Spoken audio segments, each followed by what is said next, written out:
సాయిరామ్ అండి. నేను సాయి ట్రస్ట్ తరఫున ఈ హనుమత్ జయంతి సందర్భంగా ఈ పంచముఖ ఆంజనేయ స్వామి దేవాలయం ఇది దాదాపు 40 సంవత్సరాలు అయింది దేవాలయం కట్టించి. ఈ దేవాలయంలో మనం ఒక 2025 సంవత్సరం కాబట్టి 2025 వడలతో ఆంజనేయ స్వామికి మాల చేయాలనుకున్నాము. ఆ సంకల్పంతో ఈరోజు దాదాపు 2025 వడలు మొత్తం అలంకారం చేసి స్వామికి సమర్పించడం జరిగింది. అదేవిధంగా చాలామంది భక్తులు కూడా ఈ వడలు చేయడంలో మాకు సహకరించారు.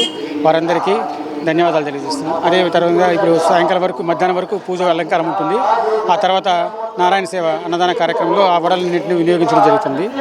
అలాగే సాయంకాలం రథోత్సవం కూడా ఉంటుంది. ఓకే. సాయి ట్రస్ట్ అండి విజయ్ కుమార్ వారు 2025 వడల మాలతో మన ఆంజనేయ స్వామి వారు అలంకరించినారు.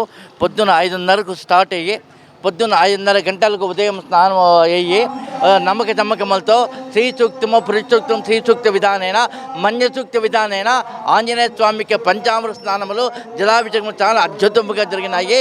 కాబట్టి భక్తులందరూ చాలా సంతృప్తితో ఆరాధించుకొని మన విద్యుత్ నగర సౌకర్యాలకు వారందరికీ భక్తులందరికీ ఆయురారోగ్య ఐశ్వర్యాభివృద్ధి కలగాలని భక్తులందరూ ఈ భక్తులు పాల్గొని ఈ కార్యక్రమం జయప్రదం చేయాలని నా కోరిక.